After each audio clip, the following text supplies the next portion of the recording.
You're listening to a Time Machine podcast.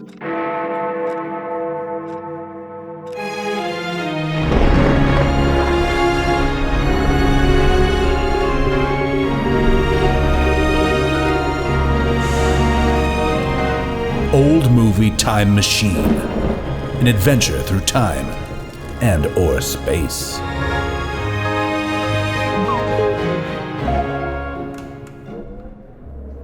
Hello, everybody, and welcome back to Old Movie Time Machine. You know the deal at this point. We've been doing this for weeks and weeks. This is the show in which we watch color films made in the old US of A between the years of 1945 and 1965. We watch them and then we use them as windows into the past. We take these windows, we hoist ourselves through them, and we have ourselves a look around at the world beyond in this pivotal era following the Second World War. Now, while we are exploring said world beyond the window, we're going to be asking some critical questions, such as, who are these people? What are their habits? How are they treating each other? What kind of decisions are they making, and why? And also, last but certainly not least, probably should be first and the most, what are they wearing, and what do their living rooms look like? And at the end of the program, we will ask the final essential question. This movie we just watched, guys, are we going to keep watching this? Are we going to drag this through into another decade, another century, another millennium? We will find out. I'm your host, by the way, through time and or space, Justin Zeppa, joined as ever by my incredible panel of international experts at being human in the early 21st century. And also, mustn't forget this part, the smartest people that I know. Starting as ever on my left, she's in the UK, everybody. She's back home. The bitch is back, baby. Catherine, I didn't mean that. But Katherine Sherlock is on the line with us. Hey, Katherine. Hi, how's it going? Yeah, things are great. I understand you got some heat over there. Feeling good? Yeah. Well ventilated? Not really. Okay. No, okay. Perhaps if I were sitting in the paddling pool right now, which would be like the height of luxury. Yeah, frankly. that would be dangerous for the electronics, though. So just be careful. Just hydrate, Just be your own pool. And of course, sitting next to you, in theory, she's actually in the room right now. And also, she's the birthday girl, Shrishma Naik. Hey, what's up, guys? I was going to say, it must be a good time to be in the air conditioning business in Europe. We should maybe invest in it. Yeah, okay. Hey, air conditioning companies, I know you're listening. You want us to sponsor you or you want to sponsor us? How does that work? Which is the version where you give us money to talk about you? Right. Because we could do that. Shrishma, a very happy birthday to you. It's lovely to be here with you. But sitting next to you, again, in theory, and again, we must say where everybody's sitting, spatial arrangements are very important for audio mediums. My sister and yours, Carolyn Naoroz. Hey, sis. Hey there. So happy to be back. Yeah. We are happy to have you, of course. I just wanted to, quick update as ever about what's happening with our fifth Bryndís. I don't know, actually. As far as I know, when I was reading the paper the other day, I still read a newspaper, you guys. They're out there. You can find them for free, actually, on some outside of certain grocery stores. I was reading that those closed door meetings have actually halted for some reason, and I haven't heard much, so there's no transmissions or anything. I did receive an angry voicemail about how the credit card wasn't working, something about maximized limits or something. I mean, we can play it right now. Let's see. Hello, you have reached the voicemail of Time and or Space host Justin Zeppa. Please leave a message after that beep. Justin, are you kidding me? I'm stuck here in freaking Washington, D.C., and you stopped my credit card? I am the CFO of this freaking company, so why have you been able to get into the bank to cancel it? Come on. I'm talking to these old people who are afraid of fucking China. What's happening? I'm not even kidding. Come on. Pick up the fucking phone. Yeah, well, she does sound upset, doesn't she? She sounds a little. Okay. Well, we have to. Should help her. We have to figure out what we're going to do about the situation because she sounds maxed out credit card waiting to happen. She's staying at the expensive hotel there too. We are talking about 1956's 20th Century Fox's CinemaScope picture Hilda Crane. That was a lot. Yeah, it was an awful lot. I'm going to say the title one more time. Hilda Crane. Okay, so not a lot of response on Hilda Crane, not a lot of cheering. Sometimes we get whooping, sometimes we get explosive laughter. Sigh really loudly, like. Yeah, that's accurate. So before we start picking through Hilda Crane, right? Let's do what we do. And let's start with our one-line reviews. Just a snap judgment is what we do. We start off every show. Catherine, you know you're number one. Hit me. Alrighty. So this is a bit waffly, but so was the film. So what I have is it's the usual judgment of a woman trying to find a fulfilling life, portrayed from a man's perspective of hysteria, drama, and ultimately settling for the expected role in life. Whoop. As ever, Catherine, you've really just done it all right there. Neatly done, tied up in a little package. A little birthday present package for Shrishma Naik. Basically, the moral of this story, just don't fight it, ladies. Your place is in the kitchen. Yeah. You know you want it, really. Let the man take care of you. Come on. He's going to build you a house, right? Yeah. Shrishma, what's your one line? Mine is in very similar lines. I was going to say it's quite a Bollywood reminiscent movie, but also perpetuating the stereotype that bitches be crazy. And shopping. Don't forget shopping too, right? Yeah. Different from the norm. Sorry, traffic noise here. If you want something different from the normal, like husband and home, then you're a crazy lady. We're going to portray you quite mental, basically. You're a bohemian courtesan. But this one was also very heavy on the emotional manipulation. From everybody. Everyone was just, It was a good old-fashioned drama. Yeah. It's Carolyn, is that your one-line review? No, I mean, it can be, but I mean, my one-line review would be not even attempted suicide can help you escape from the 1950s reality that female fulfillment only comes from homemaking and marriage. Yeah, absolutely. That's true. Bang on. I say that with a big eye roll. Bring back the 50s. Right. Which is sad is that it's still like that. No, exactly. I mean, I actually have that. Even Literally today. got America 2020 and hashtag relive the 50s. Yeah. Right. It's true. It's absolutely true. We have the entire country, my entire nation has gone into a time machine and gone back at least 60 years, probably a little bit further. So let's be real about this. I mean, who is remembering that that's like the best time ever? Well, this is the service that we provide to the people, Catherine. This is why we watch these movies, just to like, hey, we look back on these halcyon days as if they're actually fucking halcyon days. They were not. No. They were filled with smoke and repression and misogyny and mirrors. Yes, several.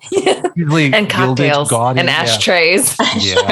And Tiger counters. I mean, I will say I have better work-life balance working from home, but I actually have a career that enables me to work effectively from home. And I often say that I would really like a housekeeper, a chef, and a groundskeeper, because I don't actually have time to do the housekeeping, even working from home.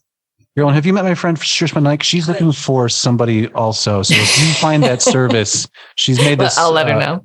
Put this ad out repeatedly on the program. Maybe they can just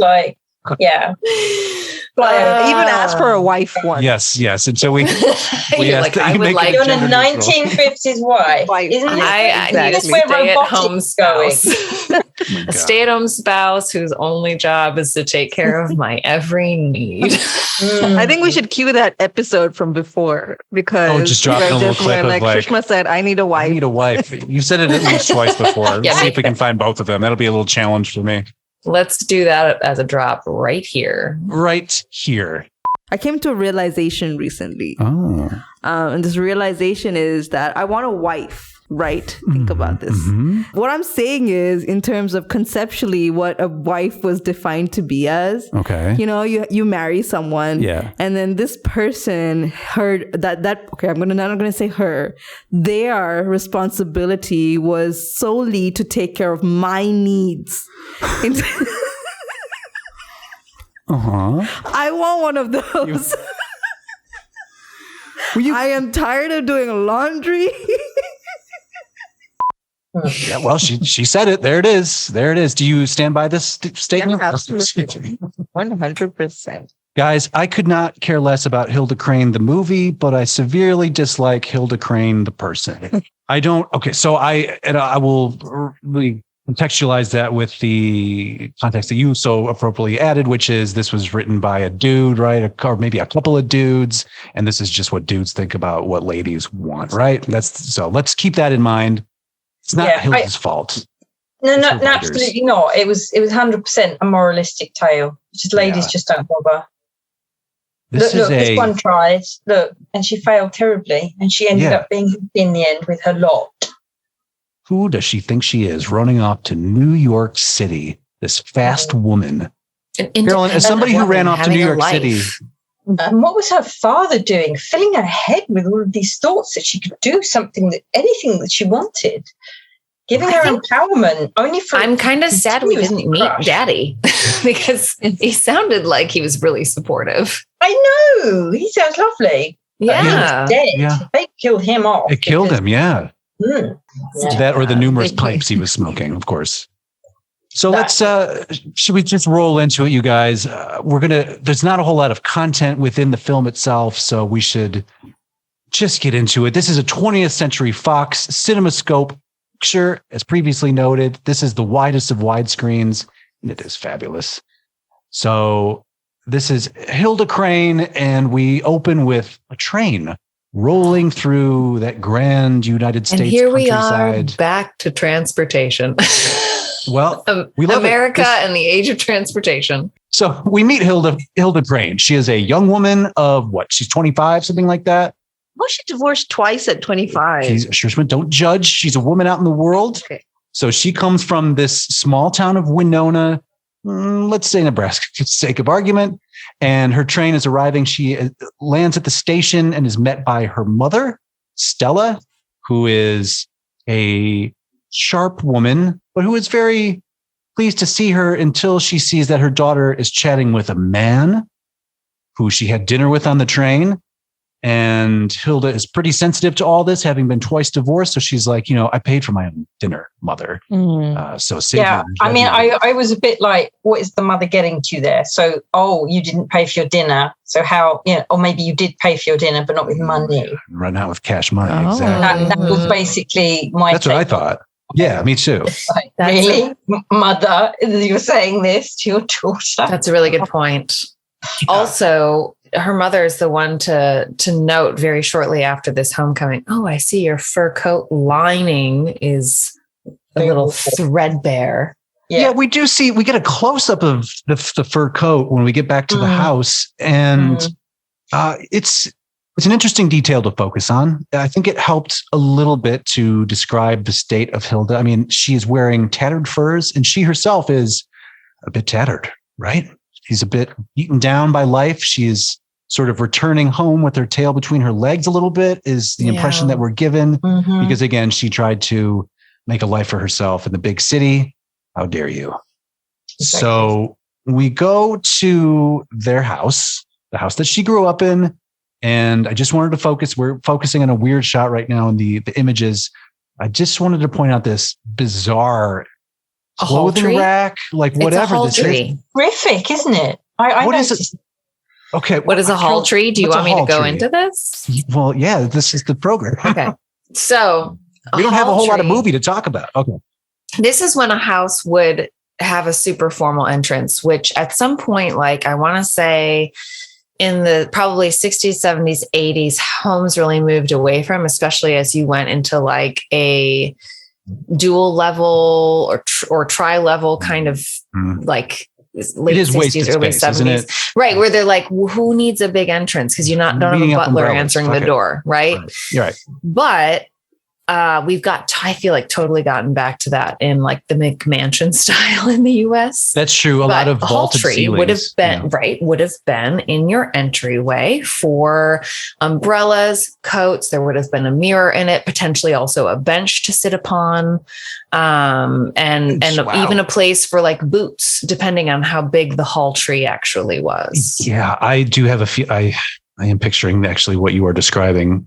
And it is rather silly, but yes, that does make sense in a more formal, throwbacky, Gilded Age type of way. We now, of course, I feel like in the US, I'm sure also in Catherine's neck of the woods, a mudroom is a really big feature for a country house, which wouldn't necessarily have a hall tree in it, but places to put coats, boots, things of muddy outdoor nature. Yeah, you got to knock the mud off the dry roads, out. right?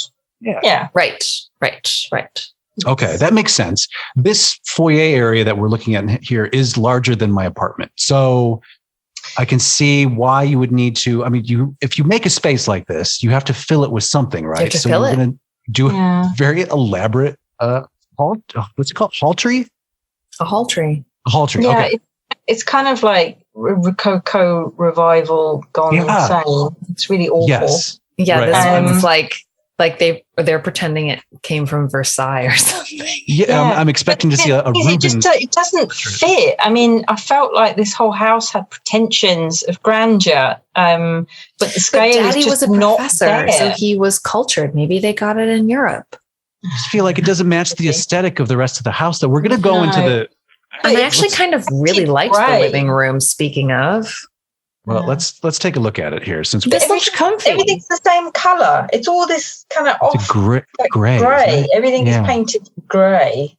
Yes, and again, we have this is what we're calling mid-century grandma aesthetic. We do have. This looks like my house. I've been to your house. It does. This is not what your house. I would not looks say like. your house. I feel like I from how much I know you from afar, Carolyn, I don't think your house will look like this. Yeah, no. We definitely have a mix of. We have more Persian rugs than this room has, but I don't have window treatments like this. Yeah. But layers of curtains. Yeah, the curtains have curtains. All of the treatments. It has. They definitely have Venetian furniture like blinds, this. There's no it has like neck curtains, and it has curtains. This family wanted overload. they wanted complete control of the elements within this space. They're like, look, sometimes we want to let a little bit of light in. Sometimes we want to let all of it in. Sometimes no light gets in. So layer it up, kids. We're doing it. But also there's no free space. Like there's something everywhere. It looks lived in though. Like it looks real. It actually looks realistic for the time period. But you're right. It does feel claustrophobic. Ashtray back here, of course. If there's a you pointing out ashtray. Ashtray, yeah. I was pointing out the ashtray. And just definitely an ashtray. What he was like. Speaking of, she actually has a cigarette in her hand right now. She does. Well, and I think, what do you guys think about this? I feel like this is one of the smokingest movies that we've watched so far. I mean, she's continuously chain smoking, which I think is another nod to her hysteria. Oh, she's absolutely. clearly on the verge of at all times. I mean, but let's talk about Hilda for a moment. Is she not just gorgeous? She's an absolute knockout. She's beautiful. Yeah, she's lovely. She does. I mean, in this suit, she doesn't look like she's on her last legs or anything like that. You know, she looks pretty smart. Is she a famous person? The actress? Her name is Jean Simmons. She played bass for the popular rock group Kiss throughout the 1970s. No, it's a different Jean Simmons. I was like, fuck you. Okay, so I'm going to be deferring to you guys as women, right? I don't have the same experience as a man. So you tell me. You mean your mother didn't ask you shoes. when you were going to give her grandchildren? She did not. That's I don't know. She could have, I guess. I mean, I think she knew what the answer was going to be at that time. So I don't know. But how do you feel about mom through Hilda's eyes at this point? I think Well, she's now they're probably quiet. Jeez. worn down by the Sorry, ask the question expectations. again. Hold on. I was drinking my ginger juice. Listen, okay, we'll get to you in a second. Catherine, please. Talking. Catherine expand. You mean your vodka juice that has ginger in it? Always garnish your vodka with just a dash of vodka, you know? It's good. Absolutely.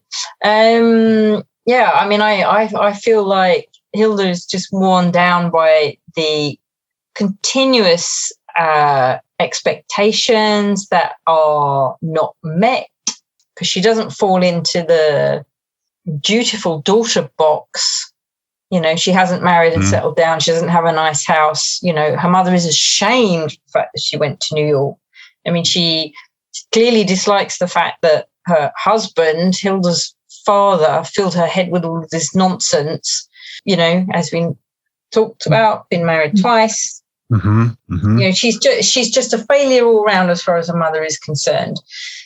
So basically her mum is pushing immediately, literally almost as soon as she sets foot off the platform, like to marry this man who's always wanted to marry her. And funnily enough, Hilda's fighting it. And why wouldn't you? Because she's not being allowed to make her own choice here. You know, her mother's like literally ramming it down her throat. But you're a besmirched woman. You know, your reputation is right, shot to shit. And there is this one man who's actually quite nice, who wants to marry you. So why are you saying no again? Right. And so, but Shrishma, we'll get to you. I've not forgotten you. It's your birthday. It's somebody's birthday. Yeah, let Shrishma go. And then I definitely have thoughts that. Well, just, okay. And then, okay. Advocate. Just real quick, though, I just wanted to note that I felt like there was some conflict with mom, and that she also felt some kind of duty to try and become mother again and be there, but she just can't commit to it. You know, that she's trying really hard to be understanding and welcoming, but she just, like you say, as soon as she steps into the house, we're talking about Russell. Immediate. Who's the local gentleman who is requesting to, who wants to call on her. That's what we know at this point. So, okay, Shrishma, what do you got? Mom time. No, I mean, so what's really interesting about this whole thing is I related to a lot of what Hilda was going through, because you guys know I've been through my own stories in life. Of course. But my issue with Hilda is that she was innocent in all of this, because she really did want all of the things that her mom wanted her to have. She was just playing these two guys off each other, because she went for her first option, who was the other guy. Oh, Jacques Delis? Yeah, the French guy. Okay. But when she couldn't have him, she right away went back. Like, there was not even a hesitation in her mind. So she's really just, you know, she ain't all like, you know, a victim of her situation here. I didn't read it like that. I saw it. It was like, you know, she loves the Frenchman. She doesn't love Russell. So she's trying to follow her heart. And then when he turns out to be a bit of a sicko, frankly, the Frenchman, she's like, well, I have no options. I'm out of options. What do I do with my life? I either sit and become a spinster, or I marry this man I don't love. But I don't think the Frenchman was saying that I don't want to be with you. He was saying, I want to be with you without like the constraints of marriage. So we can just be together. Right. Whereas she still wanted to fit into the confines of having a husband and a big house and someone who could provide all of those things for her. And when apparently the man she so-called loved wasn't able to do that for her, she picked the man that was. And so she also made a choice there. Mm-hmm. And whether it be because of conditioning or whatever, but she did make that choice. But he was a nasty piece of work, the Frenchman. He was real. He really nasty. was. I don't remember clearly, but he was horrible. He was, yeah. And this is where I would call Hilda, the character's judgment into question, is that he is grabbing her and kissing on her the second he sees her. Their first date together, they go back to his place. He's grabbing her and kissing her and yelling at her all at the same time. Sounds hot, right, you guys? And then they go their separate ways and meet back up again later. And he starts grabbing her and stroking her and kissing on her again. And like, how many times? And each time that mauling her and expecting her to, Yeah, and their engagement ends consistently with him being like, "But Hilda, I could never really love you properly. You got it wrong, you're here to service me." Very like open. How you say relationship concubine? situation, right. I Something mean, like that. Wait, can I just interject here? Yes, please, yeah. Carolyn, All right. go for it. So before I get to the men, I'd like to talk about Mommy Dearest for a moment. Yeah. And that relationship. I actually agree with parts of both what Catherine is saying and what Shrishma is saying, in that, Mom is immediately honing in on her weak spots as soon as she walks in the door. At the same time, she is also playing the men against one another and is obviously looking for the best option for herself, or the most stable option. I will say, I feel like what her mother is saying to her and what she's saying to her mother come from two different value systems, which is a generational difference in how Mommy was raised and how Mommy's husband raised their daughter. Because Daddy, who has passed away, seems to have very much appreciated Hilda's brilliance and raised her to think highly of herself and to want more in life than the average woman. And maybe Mom did or did not agree with this. But I also think that Mother's value system in this conversation is actually, at least from her perspective, probably she's loving her daughter in her own way and saying, I want to see you have stability. I want to see you have a social position, because that's her mother's value system. Hilda might be definitely social positioning. Right. We're talking generational differences. Highest. So it's like, well, what love? What are you talking about? Nobody marries for love. It's reputation. It's like, so you can walk down the street and you can say hello, look people in the eye and say hello. Right. And if you think about it, so if Hilda's in her mid-20s, her mom, and so if it's 1950 something or other, she was born late 1920s, early 1930s. Mom would have been born probably in the early 1900s. And you think about Gilded Age America, society. Yeah. Hilda was raised by parents who are, turn of the century, society, the Gilded Age, upstairs and downstairs. Right. So wait a minute, guys. This sounds an awful lot like, do you hear that? Dun, dun, dun, dun, dun. Downton Abbey. Lady Mary, aka Hilda Crane. So say, Hilda Crane, would you be my wife? Hello. I've returned from the trenches. Right. I've returned from the front, and I should like for you to be my wife, Hilda Crane. Right. So I'm merely saying it's not that Mom is just a bitch. I think she just comes from a different generation. Yeah, of course. I think my mom. I would also say, bitch, what? Has the same thoughts as Hilda's mom had, and she still says some of those things to me. So it's very understandable. It just comes from a very different. And that's a very active part of that culture as well. And whereas at this point in the mid 1950s, that's starting to collapse. It's on the verge of collapse, which happens in a big way within 10 years. It starts happening with the fracture. And I also think Hilda's on that precipice of women in the United States wanting a little bit more than just homemaking, than just having children and rearing children. But at the same time, she does say that she wants those things. So I think she herself is conflicted. And that's probably because she was raised by a dad who was like, oh my God, you're so much more than the average woman, but also comes from a society where for women to have status and power, they have to marry well. And they have to marry in society because that's their freedom. So when she's getting hit on by the French professor, who, by the way, #MeToo, dirty old man. Well, I mean, right, let's talk about that for a second. I want to be like, oh, wow, shades of my life. Hey, back off. Don't go there. But I feel like she has been played by men as much as she has played men. That's true. Yeah. So she's learned the rules of the game because she's been played by men.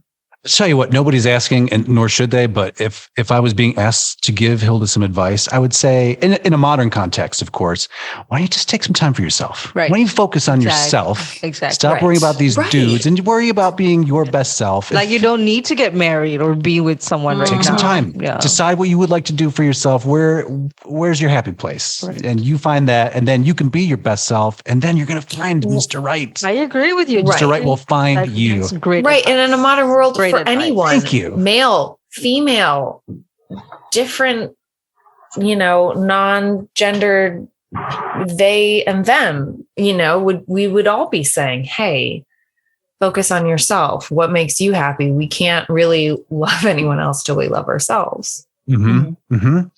You like Not that so might be in this age. That's is this, dare we say, progress? Is that social progress? Is that emotional progress for us to? That's now more normalized, that way of thinking, rather than just Self-care. find some security and just hang on to it for dear life. I think the world is in a different place. If you think about even way further back, dawn of society, like farming society, you are just, marrying or making a partnership with a person or families that you're not will traveling provide 10 miles safety. beyond where you were born. Right. For most of so we humanity. live in a different world where we can actually say, I, as an individual, mean as much or more than my family. Can you imagine anyone in sort of like transitioning from caveman times to a farming society being like, I matter more? My happiness. I don't want to hunt buffalo. It's I not want the life for me, mother. Hello. Just breaking all momentum here by stepping in to put a little shine on some of our fabulous products. Brought to you by Old Movie Time Machine. Today we're throwing a spotlight on the Patreon page. You hear us talking about the paywall, things that go on behind the paywall, talking about how we can't talk about things going on behind the paywall. Don't you just want to go be behind the paywall? There's no exclusionary aspect to this other than you have to pay $2 a month. Think about that. You lose $2 out of your pockets rolling out of bed. And also, stop wearing pants to bed. You can handle this. You can join us over on what we call the Boom Room. You can go pick your favorite episode from the free feed here, and you will find that it is actually twice as long behind the paywall. So join us. Sign up for the Boom Room. The link is in the show notes. You know what to do. Go follow that thing. Go give us your $2. I mean, $2. I mean, come on. You lose that rolling out of... Well, we talked about that already. Anyway, join us there. We would love to have you there. Love to play for you the other half of the episode that you are currently missing. And if you do join us, we will thank you, as I will do right now. It's just a little teaser, a little example of what you could get. Thank you. And now back to the show. She's having some drinks, and this is where we find her 5 months later. So Russell is mourning, and Hilda is drinking to deal with Russell mourning his mommy. So then they discuss their guilt over Mrs. Burns' death, or lack thereof, because Moms points out, we didn't know that she had a bad heart. There was no way for us to know that, even though, as we've already pointed out, it was mentioned at least 2 times, probably 3 times, that she had a bad heart. And at this point, Mom tries to connect with Hilda. I don't know if it's genuine or if she's trying to manipulate or what the deal is, but she's just like, Hilda, I love you, I guess. You're the only thing I have left in the world. And Hilda's like, Mom, you don't love me. You are lonely and you miss Dad and you feel somewhat responsible or bad or something, but whatever it is, it's false and I don't need you. Now, we relay this information to you, the listener, but let's remember that Hilda has been drinking for a couple hours at this point. So it's hard to know what's real and what's not. But she does let Mom leave. And then later that evening, Russell returns to find Hilda napping off the scotch on her sofa. I'd really like to see Hilda get out of this room. That would be nice for Hilda. I think that might improve her quality of life. Get away from the... At least she's not drinking and driving. She's just drinking. Well, that's true. And that's, if this was written on the wind, there are worse things. Would be. Yeah, it's true. And she awakes and she's filled with a lot of spice, right? A lot of resentful dead mother-in-law energy that she's putting out there. And towards her husband. And yes, this is where we learn that Russell blames himself for his mom's death. And then at that point, Hilda kind of realizes that maybe she's pushing him a little bit too far with her antagonism, sort of. And then we run into, so Russell leaves, right? He's got to go to Denver. Is that the idea? I think somewhere. it was Denver. He's got business. And he's like, look, we're going to be busy, so you can't come with. I got to go. And so Hilda's like, well, fine, then I will go to see my former. I mean, to her credit, she is trying to go with her husband. She just wants to, do something, with him, and to like get out of the house and like get somewhere else. They never took a honeymoon, and yet he turns her down and doesn't even recognize what he's doing in the process. Sorry, I just tuned that out, Carolyn, and I'm really sorry, but I became fixated on the image we're looking at now, which is Jacques reading, and I had to count the cakes that we have on the table because this is a fancy lecture. So after the speech, this cake is legit. A cake, and we got some coffee. We got a coffee set up back here, maybe. And then of course we have ashtray close to hand, stacks of his wonderful new book about courtesans, but 2 full chocolatey fudgy cakes over here waiting to be eaten. I'm hungry. We're at Shrishma's house right now. Shrishma, you have any cakes? No, this is what I wanted to like. We should have gotten cake. It's your birthday. It's my one of these cakes in this movie is for you. That's how I'm going to see it from now on. One of them is one of your birthday cakes. But we cut to them, and also Nell is introducing Jacques, and she's wearing this hat. Anybody want to talk about this hat? Tell me what's happening. Yeah, it's awful. I mean, what is it, like Big Bird? I mean, it just looks like a big vampire / wimple type thing. Yeah. Okay. Yes. And she has it's snowy white, as is she, as are her gloves, as are the pearls tightly knit around her neck. And it's a look, right? What do you think? Thumbs up, thumbs down? Down. I mean, I could see people rocking it today. Really, to be honest. Yeah, it's true. It's kind of... It's got that something. I'm not saying I like it. I'm just saying I could see people... Yeah, I see what you're saying. I also see that she could probably peck into an egg to release her baby. Maybe it's some kind of tool. It's an egg tooth, something like that. Anyway, so Hilda's there and she watches Jacques speak. And then it's just a given, I guess, that they're going to walk home together. Like, that's not even an issue. There's no awkwardness. She's just like, you will walk me back. And so she brings him to her house. And this is where Jacques then tells her that he is engaged to a lovely woman who is also rather wealthy, go figure. But of course, this doesn't stop him from grabbing her and stroking and kissing her again. This guy, he's an animal, right? Like, at this point, fool me 3 times, I'm an idiot, right? Sorry, Hilda, it's not your fault that this man can't keep his hands off, but like, just stop seeing this guy. He can't control himself. Am I being too hard on Hilda? Sorry. No, he's a dick. Okay. Yeah. I mean, just like stop hanging out with him. If he can't keep his hands to himself, you got to cut him off, right? Yeah. I don't know. What do I know? One would think. Sorry. Anyway, while he is molesting her, Nell and Dink stop. I'm saying Dink as if that's a normal name at this point. You mean Rock Hudson? Yeah, Dinkers. Dinklage. I've got an inkling that his name is Dinkling. So they stop by. Thanks for that. And Hilda makes it clear that she does not want them to leave, which is progress on her part. But of course, Dink is outraged. He cannot believe that she would dare ask her best friend to stay with her when this creepy guy is touching all over her, because this is a business dinner. And so they're expecting my wife. So we got to go. And then they leave. Got to perform your wifely duties. Right. Which is to help me seal the deal with this business dinner. Yeah. Right. And at that point, Jacques, in a very sinister way, just lights a cigarette, grabs his jacket, and then ushers her out of the house, and they just vanish together. And it's really like silently, without a word. It's as though she is resigned to fate, being like, well, I guess I'm letting this man touch me for as long as he wants. It seems like no one is willing to help Hilda in this situation, not her husband, not her friend. And so she's just like, well, I guess I need something from someone. I need attention, and this Frenchman is willing to heavy pet me. Mm-hmm. Yeah. Not saying I it's don't like right. it. I don't like it. And then it's weird. But I mean, I get it, I guess. No. I'm not, I get it, but like, what are you going to do? I see both sides of the I guess situation. it's been 5 months of. But this is why I felt like she's kept playing both sides. Like, when she. Well, nobody's giving her what she wants. Exactly. So you're not always going to get exactly what she wants. All she wants is love, though.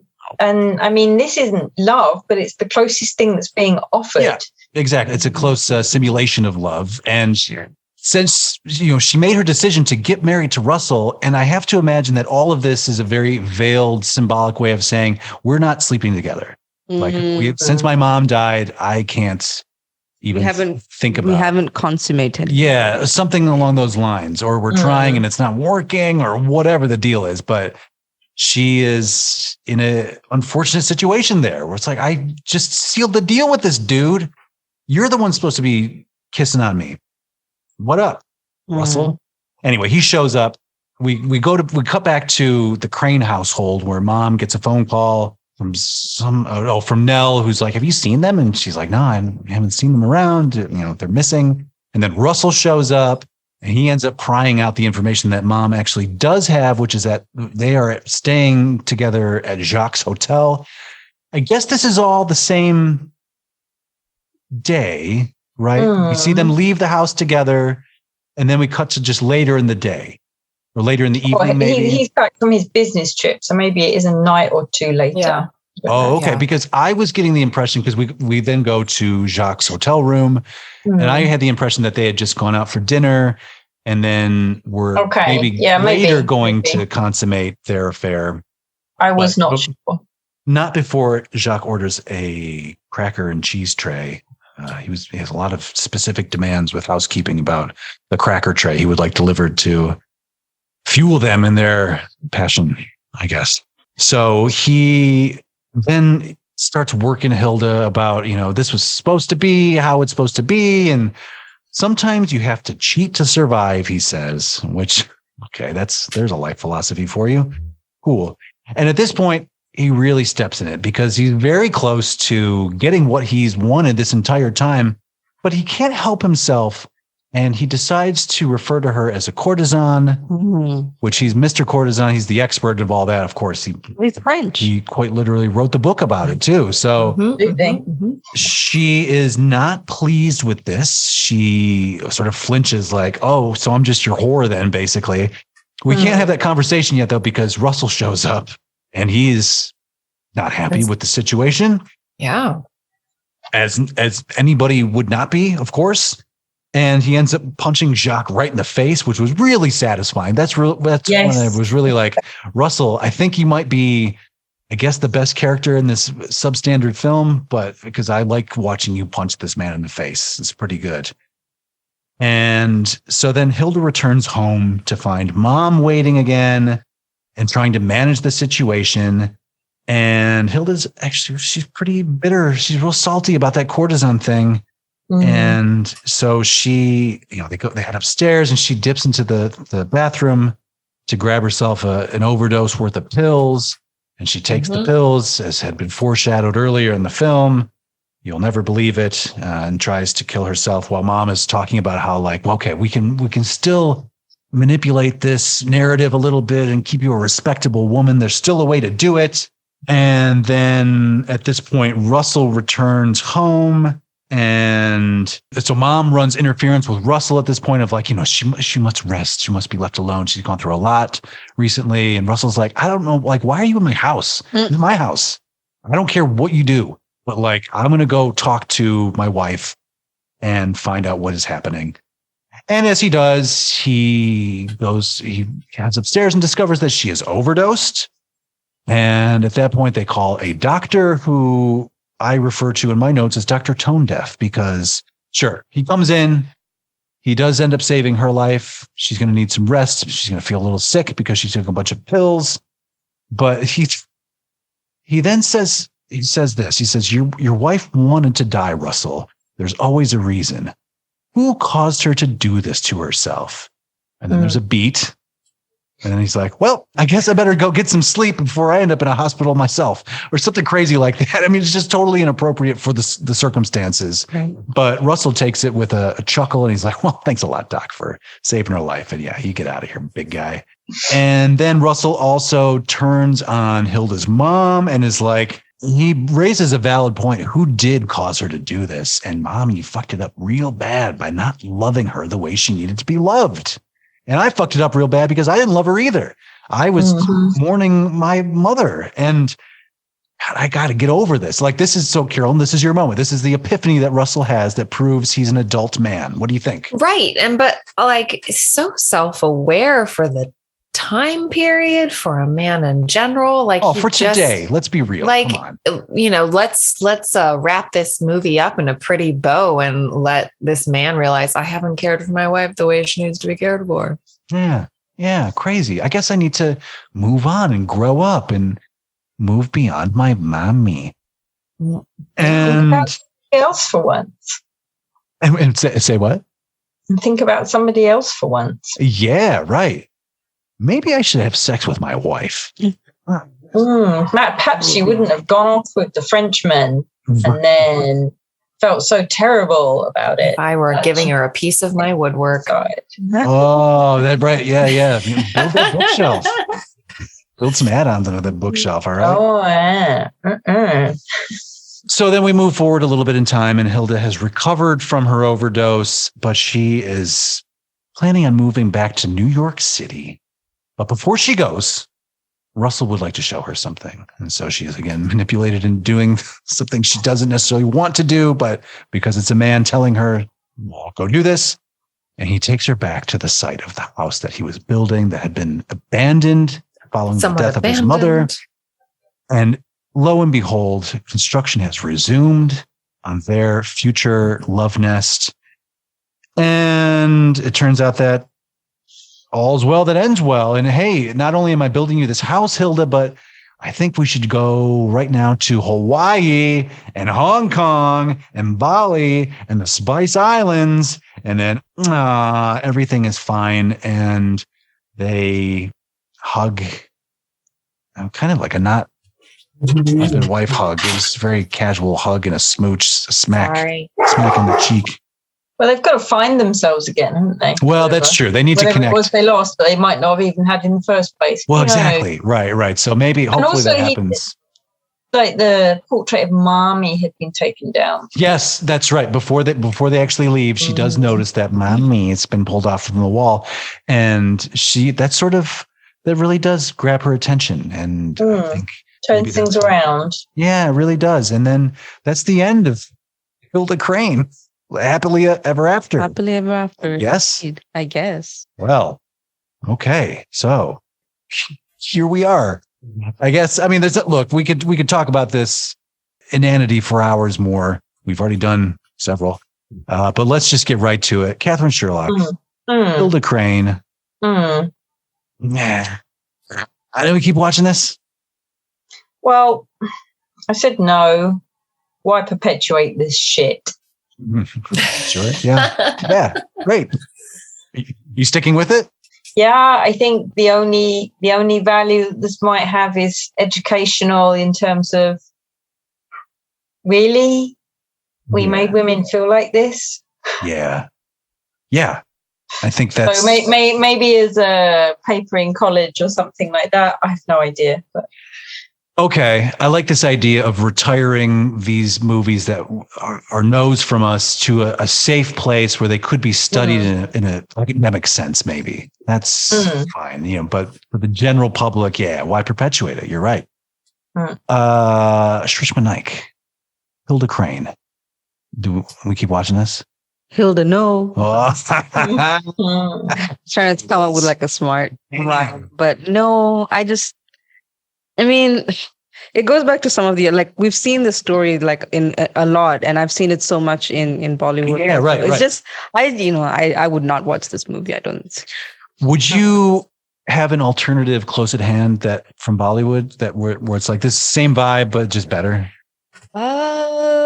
There's so many, like, I wouldn't be able really, like, but I wouldn't be able to think of one right off the top of my head, but if I did some search, I'm sure I could come up. All right. If you think about it, and please don't, Right. let us know.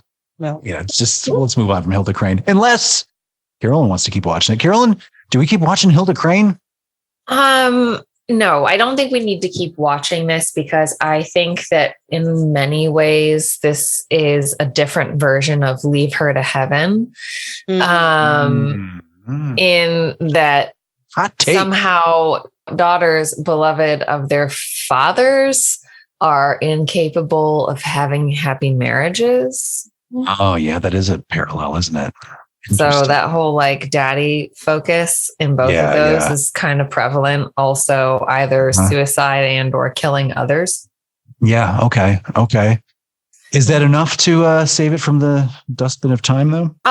No, I think that Leave Her to Heaven was better. Yeah. Okay. Great point.